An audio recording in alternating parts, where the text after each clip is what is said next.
Assalamualaikum warahmatullahi wabarakatuh. Perkenalkan, saya Farahania Sadidah. Saya merupakan mahasiswi Institut Siami jurusan Ilmu Administrasi Publik. Kali ini, saya berkesempatan untuk mempresentasikan materi tentang kaidah transparansi dan kepentingan umum. Yang pertama, kita akan membahas transparansi.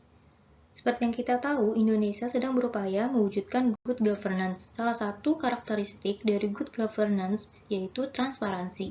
Nah, transparansi itu apa sih artinya?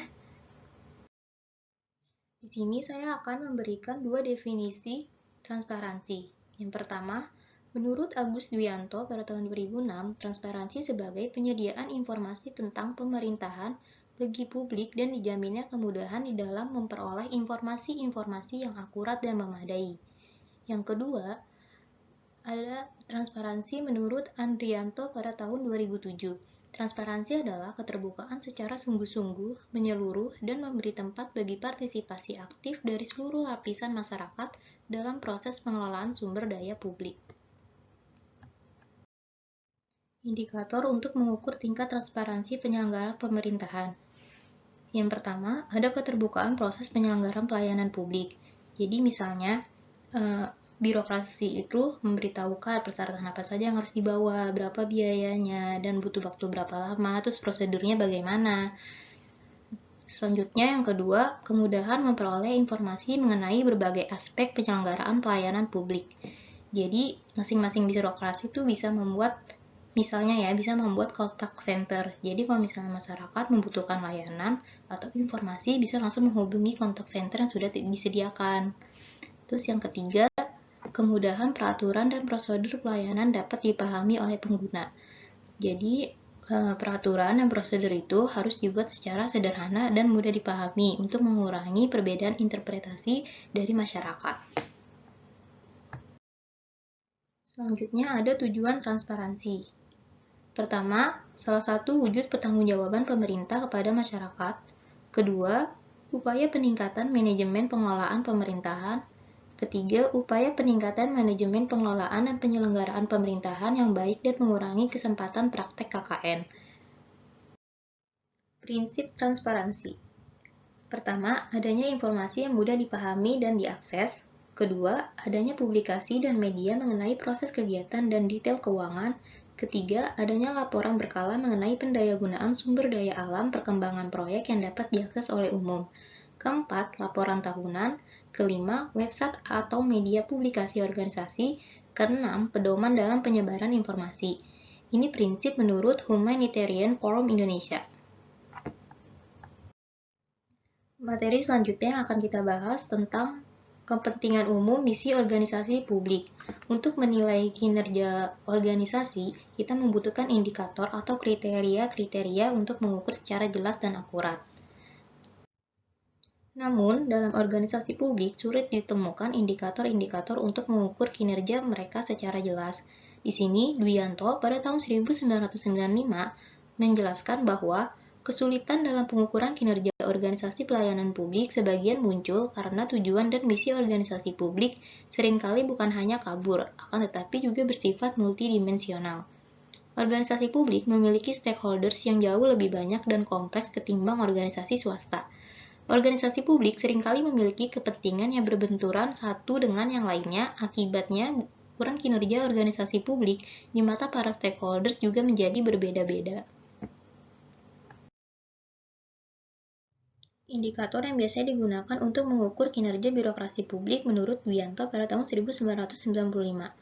Pertama, ada produktivitas, yaitu mengukur tingkat efisiensi dan efektivitas pelayanan. Kedua, ada responsivitas, yaitu kemampuan organisasi mengenali kebutuhan masyarakat dan mengembangkan program-program pelayanan publik untuk masyarakat. Ketiga, kualitas layanan. Layanan yang diharapkan dan pelayanan yang dirasakan terkadang berbeda dan menghasilkan ketidakpuasan terhadap organisasi publik. Keempat, responsibilitas, yaitu apakah semua pelaksanaan kegiatan pelayanan publik ini sesuai dengan prinsip-prinsip administrasi dan kebijakan yang telah dibuat. Kelima, akuntabilitas, yaitu seberapa tunduk organisasi pada kebijakan yang telah dibuat oleh pejabat publik. Ya, dalam artian, pejabat publik itu kan dipilih oleh rakyat. Seharusnya mereka membuat kebijakan yang mementingkan rakyat. Materi selanjutnya yang akan kita bahas adalah pelayanan publik pada masyarakat. Sejalan dengan pesatnya perkembangan zaman dan semakin kompleksnya masalah yang dihadapi oleh negara, maka terjadilah perkembangan penyelenggaraan pemerintah, yaitu pergeseran paradigma yang berawal dari rule government menjadi good governance.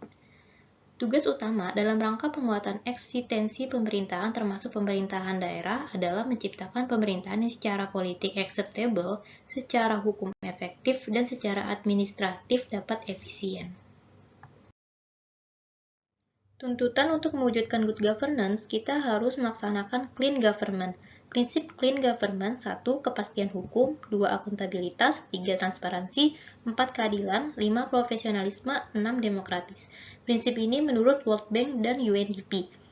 Akan tetapi, dari berbagai sumber menunjukkan masih banyak aparat birokrasi di lapangan yang bersifat hierarkis, birokratis, monopolis, dan terikat oleh political authority.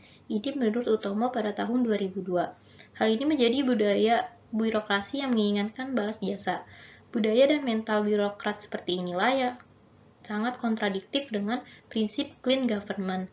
Seharusnya birokrasi itu bertanggung jawab untuk melayani kepentingan publik.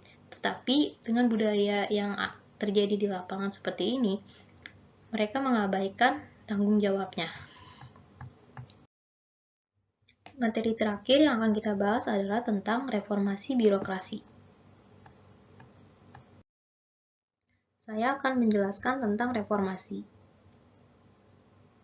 Menurut Kuah, di tahun 1976, ia mendefinisikan reformasi sebagai suatu proses untuk mengubah proses prosedur birokrasi publik dan sikap serta tingkah laku birokrat untuk mencapai efektivitas birokrasi dan tujuan pembangunan nasional.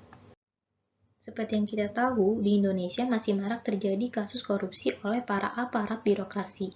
Di sini ada faktor buruk pelayanan aparat birokrasi. Pertama, gaji rendah sebesar 56%. Kedua, administrasi lemah dan kurangnya pengawasan sebesar 48%. Ketiga, sikap mental aparat pemerintah sebesar 46%. Keempat, kondisi ekonomi yang buruk sebesar 32%. Kelima, lainnya sebesar 13%. Persentase lebih dari 100% disebabkan adanya respon ganda dari responden. Jadi dari hal inilah yang membuat Indonesia itu harus melakukan reformasi birokrasi. Ruang lingkup reformasi tidak terbatas oleh proses dan prosedur, tapi juga berkaitan dengan sikap, tingkah laku, dan tingkat struktur.